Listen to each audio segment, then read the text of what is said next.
Mazes and Monsters is a 1982 television film directed by Steven Hilliard Stern about a group of college students and their interest in a fictitious, role-playing game of the same name.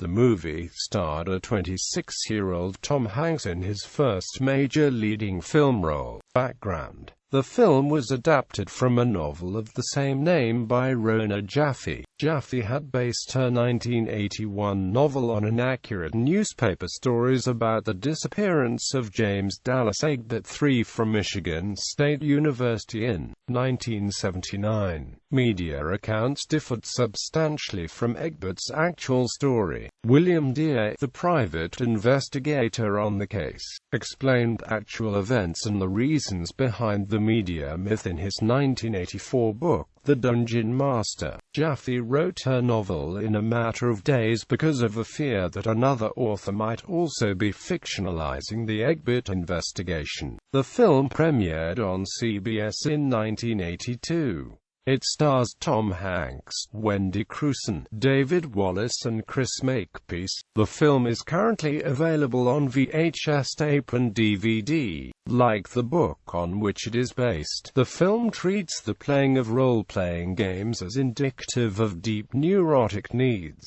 At least one protagonist is suffering from schizophrenia, and in the end, the attainment of adulthood by other players is accompanied by the abandonment of role-playing games. Plot: the film opens with a scene that is repeated later in the film, in which a reporter meets with police searching a cavern. He is told a Mazes and Monsters game got out of hand. Robbie Wheeling starts college at the fictional Grant University and soon develops a group of friends, all of whom have their own personal problems and issues. JJ feels marginalized by his mother, who constantly redecorates his room since she can't make up her mind about the best look. Kate has had a series of failed relationships. Daniel's parents reject his dream of becoming a video game designer, and Robbie's alcoholic mother and strict father fight constantly, and he is still tormented by the mysterious disappearance of his brother Hall. They are fans of a game called Mazes and Monsters, a fantasy role-playing game that had previously caused Robbie to get kicked out of his last school when he became too obsessed with it. Though he is reluctant, the other three students convince him to start playing again with them. Through the course of playing the game, Robbie and Kate begin a serious relationship, in which he confides in her that he still has nightmares about his missing brother. Eventually, JJ, upset by feeling left out by his friends, decides to commit suicide in a local cavern. In the process of planning it out, he changes his mind and decides the cavern would be better suited to a new Mazes and Monsters campaign. He dramatically kills off his character to force them to start a new campaign, in which he describes they will be living out the fantasy.